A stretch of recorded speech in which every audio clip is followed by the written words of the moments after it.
del escritor y periodista Alberto Medina, su más reciente libro, y es prácticamente, Alberto, un viaje al corazón de 7 clásicos de la literatura colombiana. Alberto, es un libro sobre libros que rescata eso, la realidad de la ficción. ¿Qué tanta realidad rasguñó de la ficción de estas 7 grandes obras de la literatura colombiana? Muchísimo. Detrás de cada novela colombiana y de estas 7 en particular, encontré toda la realidad, encontré el país. En distintos momentos de la historia está el país, desde la colonia con la marquesa de Yolombó, hasta nuestra violencia que vivimos hoy, que está por supuesto en Cóndor y no entierran todos los días, y que estamos en una extensión de esa violencia del 48, todavía no hemos salido de eso. Entonces creo que los contextos son realidad. Cambian a veces un poquito los personajes, pero los contextos son lo que somos, Colombia. Alberto, ¿por qué estas 7 obras en específico de la literatura colombiana? No es fácil hacer una selección, uno siempre es injusto a veces, y es más, estoy seguro que hay otras que deberían estar ahí, pero quise empezar con estas 7, porque estas 7 recogen 2 cosas que para mí son esenciales en la vida nuestra como colombianos. Primero, recogen lo que somos como mestizaje humano y cultural y racial, en todas. Y segundo, recogen nuestra historia, cómo nos hemos construido como país.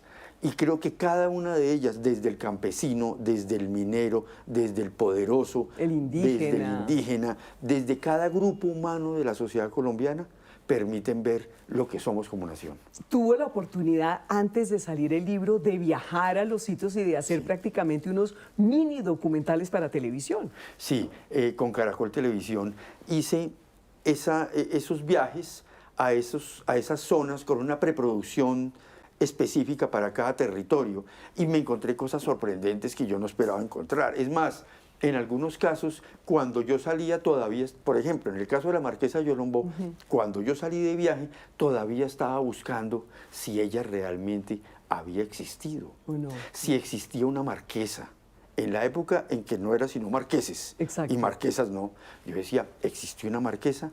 Y en el camino, cuando iba en camino, me fui encontrando la pista de que era una mujer de carne y hueso, que había existido y que había sido dueña de minas y de esclavos. Claro. Nunca fue marquesa, pero sí fue una mujer con mucho poder. Uy, sí, además 7 obras, un trabajo inmenso. ¿Cuántos años, Alberto, para tener ya este libro en papel? Empecé hace más o menos unos 10 años a rastrear las primeras novelas. Empecé con 100 años de soledad. Se llamó el especial Un lugar llamado Macondo. Exacto. Y el lugar llamado Macondo lo pude encontrar. Entonces, eso como que me alimentó las ganas de, venga, vale la pena seguir buscando territorios de realidad, personajes de realidad en la ficción. Además, con un plus, Premio Nacional de Periodismo. Con Ciervo sin Tierra. Con Ciervo sin Tierra, de Eduardo Caballero Calderón. Eduardo Caballero, que también es una novela llena de realidad, no solamente porque estamos en un país lleno de campesinos sin tierra, que sueñan tierra, sino porque los personajes que aparecen allí, no todos, pero la gran mayoría, son personajes con fotografía. Claro. Hablemos de los personajes. Todos esos personajes de estas 7 grandes obras literarias quedaron sembrados en la memoria de todos los colombianos. Y comencemos con la obra con la que comenzó este especial, tanto para televisión y que hoy está sembrado también en este libro, que es la obra de Gabriel García Márquez. Personajes icónicos de la literatura colombiana: Aureliano, Amaranta, los Buendía. Alberto, ¿realmente existieron o fueron la ficción, digamos, en la imaginación de Gabriel García Márquez? Sí. Los Buendía son el equivalente, por supuesto, a la familia de Gabriel García Márquez, a su abuelo, a su abuela, y esos personajes que circulan por las páginas de 100 años de soledad tienen parangones todo el tiempo. Obviamente, el abuelo de Gabriel García Márquez participó activamente en la Guerra de los 1000 días. Claro. Fue un personaje de la Guerra de los 1000 días. Úrsula Iguarán, pues nadie duda que es tranquilina, ¿no? Claro. Y él conserva el apellido en el libro. Cada uno de esos personajes tiene unos rasgos en la realidad muy fuertes, porque estamos hablando también de hechos históricos, ¿no? Claro. Estamos hablando de personajes que que en esa misma región, en Ciénaga Magdalena, en Aracataca, en la zona bananera, ¿sí?, vivieron los episodios que vivió la comunidad en esa región, la masacre de las bananeras, la llegada del tren. Exacto. Es decir, el monopolio que armó la United Fruit Company en esa zona es realidad. Esa novela está llena de realidad, digamos. Lo que más se ha expuesto siempre es la guerra de los 1000 días y las bananeras. Así es. Pero más allá de eso, yo encontré árboles que él menciona y que son árboles de la realidad, como el castaño en el que muere finalmente José Arcadio Buendía. ¿Y dónde O el está árbol ese en la castaño? casa, en la casa. Claro, ahí Hoy sí. no, en este momento ya no está, es otro árbol, pero Claro. ahí está, en el museo. El árbol que me parece además muy importante, que es el árbol del Tratado de Neerlandia, ese árbol existe, ese árbol es real. Bajo ese árbol se sentaron a firmar en su momento la paz. Y a ese árbol, según la historia, llegó el abuelo de Gao en algún momento como tesorero Ay, qué de belleza. la revolución, porque él era tesorero de la revolución. Y hay pruebas contundentes de que él era el tesorero de la revolución. Claro. O sea, ese sería el Aureliano Claro. que llega y es el tributo que le rinde Gao al abuelo. Está lleno de... Los personajes están por todos lados. Claro, los personajes de la claro. realidad están regados en 100 años de la soledad. realidad de la Incluso el ficción. personaje más real de 100 años de soledad es el coronel que ordenó disparar en la plaza de Ciénaga contra los trabajadores del banano. Ese nombre sí es real, Carlos Cortés Vargas, y está ahí. Y aparece ahí, y Gabo lo menciona con todos los nombres. Con Como nombre para y que a apellido. nadie se le olvide quién fue el hombre que ordenó disparar contra la multitud. Bueno, otra de las grandes obras, La Marquesa de Yolombó, ¿existió La Dama de Oro, la gran obra de Carrasquilla? Sí, la marquesa termina siendo una tía tatarabuela de Tomás Carrasquilla. Es Y era marquesa. no, es decir, la única ficción que aparece allí es que haya sido El marquesa. título. El título. Pero ella sí fue considerada por los reyes como una defensora de la corona española, porque en algún momento ella hace unas loas al rey, y eso está consignado en documentos. Entonces, a ella la consideran una mujer muy importante en la relación con España. Pero al mismo tiempo es una mujer, primero, absolutamente rica, porque ella viene y procede de una familia rica, Claro. española, y ella tiene minas, porque un día le dice al padre, al papá, yo no quiero ser como las otras, como mi hermana, Claro. que la hermana no hace sino criar hijos y engordarse en la casa, y echar chisme con las otras, ¿sí? Quiero trabajar, Yo quiero trabajar y yo ser quiero independiente. yo quiero ser independiente. Y yo diría que, y por eso ella es una mujer símbolo en Yolombó. Por Yolombó hay escuela que se llama Bárbara Caballero, es el nombre de ella. La gente habla de Bárbara Caballero. Hay un monumento en la plaza de Bárbara Caballero. Es decir, es una mujer que tiene un valor histórico para la gente de allá, que eso también es muy hermoso, ver cómo rescatan a esos personajes, que uno diría, es un personaje de la ficción. No, No. es un personaje real, existió, y se llamaba Bárbara Caballero. De avanzada además para la De época, avanzada. completamente, trabajadora. Trabajadora, y era una mujer que además, ella aprendió a leer para enseñarle a los esclavos a leer. Increíble. Entonces era una mujer muy... Hay una escuela ya que se llama Bárbara Bárbara Caballero. Caballero. Por eso, porque ella fue una mujer que enseñó a leer. Bueno, otra gran obra de la literatura, La María de Jorge Isaacs. ¿Existieron María. María y Efraín? Cuando arranca el libro, arranca contando que Efraín se fue a estudiar a Bogotá. La primera parte de la novela es una biografía de lo que fue la etapa inicial en la vida del autor, ¿cierto? De Jorge Isaacs. Pero ya el romance y toda esta existencia, María no está probado que María haya existido. María, incluso, él se inventa una María basada en personajes, pero en realidad María no hay pruebas de que haya existido. Pero lo que sí existió fue lo que ronda toda esa novela. Esto es, los esclavos traídos por el río Atrato rumbo a esas haciendas, el tema de la presencia, por supuesto, de toda esa comunidad, porque ahí hay una comunidad afro muy fuerte, ¿sí? Pero lo más bello de esa novela es lo que no se ve mucho, porque todos hablan del romanticismo, es el gran romanticismo, la novela, la gran novela romántica. el amor de Efraín y María, pero hay un amor que para mí es incluso más bello, que es el de Nay y Sinar, dos esclavos esclavizados, dos personas que fueron esclavizadas, eran libres en su tierra, tenían jerarquía en su tierra porque eran príncipes, y los esclavizan, los traen a América, los rompen, porque esa era la manera de romper los lazos entre los afros, los rompían la familiaridad, a unos para un lado, a otros para el otro, y de eso está lleno el Cerrito y muchas zonas del Valle y del Chocó. Llamaba Nay. Se llamaba Nay. Nay, exacto. Nay, una princesa africana. Que terminó siendo... Y Sinar, un príncipe africano. La acompañante de María en la obra. Terminó siendo la acompañante de María. Porque además, en el caso del Valle, muchas mujeres se convirtieron en las nanas. Esas mujeres que eran traídas se convirtieron en nanas. Eso pasó con ella. Eso pasó con ella. Ay, divino. Sí. Todo lo que se tejió alrededor, que no se vio, pero que había una historia de amor absolutamente profunda. Bueno, está también Arturo Cova en La Vorágine. Sí. ¿Existió ese Arturo Cova con B pequeña? ¿El Cova? Hay un Arturo Cova que aparece con B larga en Bichada, ¿cierto? Y hay un Arturo Ochoa hoy, que yo pude conocerlo, pude ver su cédula, y él dice: nosotros somos de esos Arturo Cova. Mi papá se llamaba Arturo Cova, mi abuelo se llamaba Arturo Cova. Entonces, como esa era la zona en la que se movía el Arturo Cova de la novela, ¿sí? Porque además aparece un censo, hay un censo que recogió un diplomático venezolano, un censo de la realidad, en donde aparece Arturo Cova como uno de los caucheros de la zona.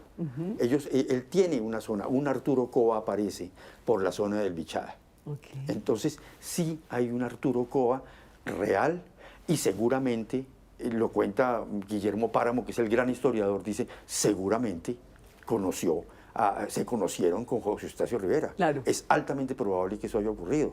Entonces, sí hay un Arturo Cova, y sí hay unas familias, hay un personaje que se llama Arturo Cova, cuyos padres y abuelos se llamaban Arturo Cova. Y ellos dicen, somos descendientes de Arturo Cova, el gran novela. Claro, se movieron en el mismo lugar. Bueno, es indiscutible León María Lozano, el cóndor, en la novela de Gustavo Álvarez Gardiazabal. Cóndores no entierran todos los días. Sí. Un personaje real de la violencia de Colombia. Un personaje real. Con nombre y apellido. Con nombre y apellido, instrumentalizado por los poderosos de la época, por el Partido Conservador y por los gobiernos de la época, para un objetivo que era conservatizar al país, así lo llamaba el gobierno de Mariano Ospina Pérez, conservatizar al país. Y conservatizar significaba matar liberales.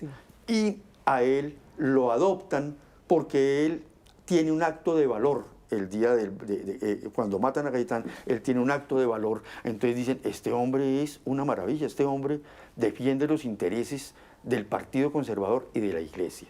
Porque acuérdense que era una manguala entre los dos. Y al verlo como un profundo católico y un profundo conservador, lo instrumentalizan y lo convierten en lo que la historia ha llamado el gran pájaro de la violencia, o uno de los grandes pájaros de la violencia. Y ese acto de valor fue salvar un colegio que iban a incendiar, el colegio de los salesianos, ¿no es cierto? El colegio de los salesianos lo iban a incendiar, y un grupo de liberales, pero también de conservadores, porque hay que decirlo. Es decir, eran conservadores los que defendían el colegio, por supuesto, pero también había liberales, fervientes católicos, porque aunque decían que los liberales eran ateos, eso es una tesis absolutamente falsa, porque muchos liberales abrigaban el catolicismo y eran católicos profundos. Exactamente. Alberto, siempre he pensado que los lugares son claves para entender a los escritores, para entender las obras, y muchas veces los lugares, esas ciudades, poblaciones, han sido en sí mismas protagonistas de las grandes obras, sobre todo de la literatura colombiana. Y comencemos con el lugar más icónico de todos, Macondo. ¿Existió Macondo en la realidad o fue la imaginación de Gabo? Gabo cuenta que cuando iba con la abuela a vender la casa de Arajataca, de pronto vio el nombre de una finquita, se llamaba Macondo, y dice que había visto muchas veces ese nombre, pero nunca había pasado derecho, pero ese día descubrió que ese era el nombre, porque le quedó sonando, porque le pareció poético.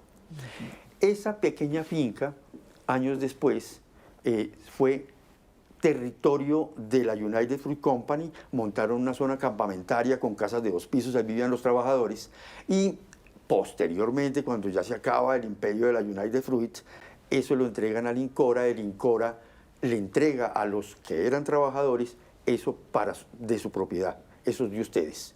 Entonces han nacido muchos personajes, han nacido personas allá. Claro. Entonces, en este momento Macondo es un lugar real, Es un a lugar. partir de ese punto. Claro. Geográficamente quizá no sea exactamente el lugar físico de la historia, pero sí es un lugar real y es un lugar que pertenece a la geografía del Gran Macondo, que es el Caribe. Está ahí, Claro. y existe. Claro. Otro de los lugares que obviamente existe, la inmensidad de la selva que se lo devora todo, de la gran obra de José Eustacio Rivera, La Vorágine. Pero lo que él describe exactamente en la obra, esa selva se inspiró en algún lugar real. La Casa Arana, por ejemplo, sigue en pie. Está Iquitos también, que digamos fue un lugar muy importante para la obra de José Eustacio Rivera. José Eustacio Rivera recorre la Amazonía colombiana. ¿La conoce? La conoció perfectamente. Llegó a territorios tan lejanos de la cauchería y tan salvajes en el comportamiento de los caucheros, como San Fernando de Atabapo, por ejemplo. Allá un coronel llamado Funes. Ese tipo era peor que los Arana. ¿Funesto? Sí, Funesto. La Casa Arana, por supuesto, que es un lugar real. La Chorrera está en la Chorrera Amazonas, existió, es decir, todo existió. Pero a mí lo que más me impactó es cuando yo hablaba con los indígenas en las comunidades, ellos me decían algo que me parece, me hablaban como con el mismo lenguaje que utilizó José Eustacio Rivera en La Vorágine. Yo sentía que estaba leyendo el libro cuando ellos me hablaban. Que estaba con los protagonistas. Sí, me hablaban igual. Es decir, José Eustacio Rivera recupera exactamente la forma de hablar de esas comunidades, ¿sí? La forma de expresarse, la forma de contar su tragedia, además. Claro. Entonces, aquí hubo también un trabajo, sin duda, de una reportería de José Eustacio Rivera. Él tuvo que hablar con mucha gente para poder compenetrarse de tal manera con esa realidad que hasta puso la voz de ellos en sus páginas. Pero Casa Arana existe todavía, donde se cometieron las peores masacres contra los indígenas. Existe, se llama Casa del Conocimiento y es hoy un colegio y allá están.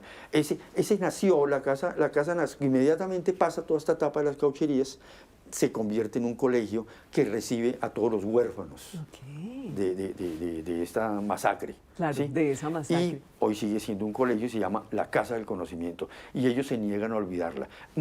Por muchos años hubo como un tratar de olvidar por parte de esas comunidades. Pero en un momento dado comprendieron, no, nosotros no podemos olvidar. Claro. Nosotros tenemos que tener claro lo que nos pasó. Y la Casa del Conocimiento ayuda a ese revivir permanente de lo que pasó. Claro, entrar a esa inmensidad de la selva, ir a la Chorrera, pues no es lo mismo hoy que hace unos años, ¿no? Hacer esa travesía. Claro. Para entrar a la Chorrera todavía hay que pedirle permiso a los indígenas.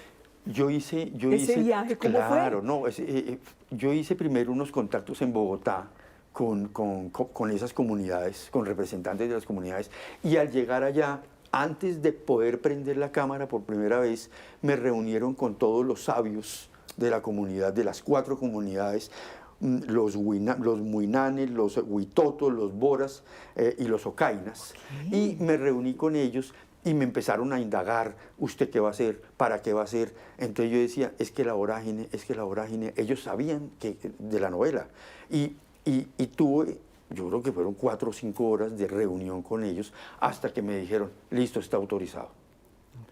Entonces hubo un proceso como de acercamiento importante. Claro, una para autorización, una bendición. Con una cámara prendida por todos lados. Claro, una autorización y previa. además que es un tema de respeto a esas comunidades. Sí. Yo creo que uno no puede llegar allá a atropellarlos con una cámara. Uno tiene que generar la confianza que requiere para poder sacar adelante un trabajo. Otra de las grandes obras, Siervo sin tierra, ¿no? La ruralidad del campesino, la aspiración por un pequeño terruño para poder morir, ¿no? Terruños y tierras que hoy en día siguen siendo cooptadas por los grandes terratenientes. ¿Eduardo Caballero Calderón se inspiró en algún lugar específico para Ciervo sin Tierra? Sí, Tipacoque. Claro. Tipacoque, Boyacá. Incluso, como él tenía unos nexos con la clase política, él logra que a Tipacoque lo conviertan, porque era un corregimiento de Soatá, que lo conviertan en municipio. Es decir, él crea un pueblo para gobernarlo, porque fue su primer alcalde. Fue su primer alcalde. Claro, pero era muy liberal de pensamiento. Muy liberal. Y muy cercano a los campesinos. Muy liberal. A pesar de tener tierras tan inmensas. Sí. Él había sido diplomático. Claro. Y resulta que él, cuando gana, claro, imagínese, de diplomático, pues tenía un sueldo considerable. Claro. Y él se viene para Tipacoque a ser alcalde con un sueldo que me imagino que era una minucia, claro, con relación a eso, pero él amaba su Tipacoque. Él quería esa tierra, amaba a los campesinos. Y la casa existe todavía. La casa existe, es una casona, museo, casa patrimonial casi hermosa. Primero, la hacienda era todo Tipacoque.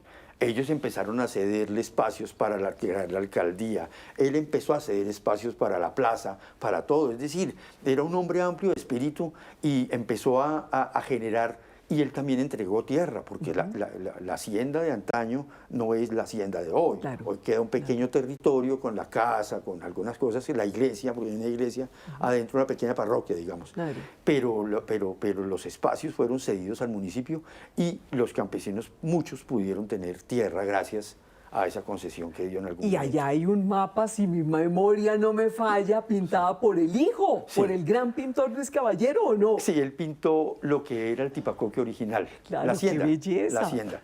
Y uno ve que eso va desde lo más alto hasta lo más bajo. Hasta el Chicamocha, prácticamente. Sí, de las montañas hasta el Chicamocha. Alberto, estas 7 obras escogidas y sus personajes retratan, como decías al principio, retratan lo que somos, ¿no? El yugo de los españoles, la esclavitud, la minería, la masacre de los indígenas y todo trazado por un sino trágico que ha sido la violencia con mayúscula. ¿La violencia nos sigue escribiendo en Colombia? Sí, lamentablemente ahí seguimos como en la misma... Ese es un horizonte temático muy fuerte todavía por parte de nuestros novelistas, porque pues seguimos atrapados en esto, no hemos logrado encontrar el camino, ¿no? Sí. Pero igual llegar a estas novelas, leerlas, es también no olvidar de dónde venimos y no olvidar que no podemos seguir estancados, es decir, estamos estancados. Entonces, creo que estas novelas son también caminos para reflexionar sobre el futuro. Alberto, ya para cerrar, estas son 7 obras de la literatura colombiana. ¿Se ha soñado, se ha imaginado rasguñarle la realidad a la ficción de las grandes obras de la literatura universal? ¿Qué personaje le gustaría, digamos, escudriñar si existió o qué lugar de la literatura universal? Por ejemplo, La fiesta del chivo, ¿sí? Que está muy amarrada a la otra novela de Vargas Llosa que se llama Tiempos recios. Esas dos novelas están muy amarradas porque está Trujillo, el dictador dominicano, detrás. Esa es una historia que a mí me encantaría hacer. Está basada en la realidad, porque Vargas Llosa era un... La novela de Vargas Llosa están basadas mucho en realidad, son novelas reales, históricas de alguna manera, y están muy pegadas a la realidad. Alguna vez le preguntaron qué tanto de ficción tiene en sus novelas, decía muy poquito, casi todo está basado en la realidad. Entonces, por ejemplo, esas dos novelas, pegarlas y hacer eso me encantaría. A veces he pensado mucho en Pedro Páramo por Comala. Ay, sí. Porque cuando hace el primer borrador, no se llamaba Comala, sino el pueblo donde él nació. No decía Comala, sino el pueblo donde él nació. Cuando decía que estaba llegando a ese pueblo caliente, que no sé qué. No sé decir el nombre del pueblo porque es un nombre largo mexicano, sí. Pero era el nombre del pueblo en su primer borrador. Entonces, al ser el nombre del pueblo en su primer borrador, me llama mucho la atención poder descubrir primero si ese pueblo es como él lo pintó. Polvoriento, un sol abrasador. Desértico. ¿Sí? Seguramente no va a encontrar cómo contar la historia de los muertos, pero quizás detrás de todos esos personajes sí está la Revolución Mexicana. Así es. Detrás de esos personajes sí está la historia mexicana. Entonces creo que detrás de cada novela, así parezca ficción absoluta, así los muertos hablen, siempre hay un pedazo de realidad que hay que contar. Bueno, pues con esa frase cerramos. Alberto, muchas gracias por aceptar Gracias, esta Malú. invitación. Y la invitación está hecha a leer y hacer el recorrido por estas 7 grandes obras de la literatura colombiana, La realidad de la ficción, del escritor y periodista Alberto Medina, además en un escenario, esta librería de tornamesa que nos la prestaron y que ya está el libro en cualquier punto de venta. Alberto, muchas gracias y felicitaciones. Muchas gracias, Manu.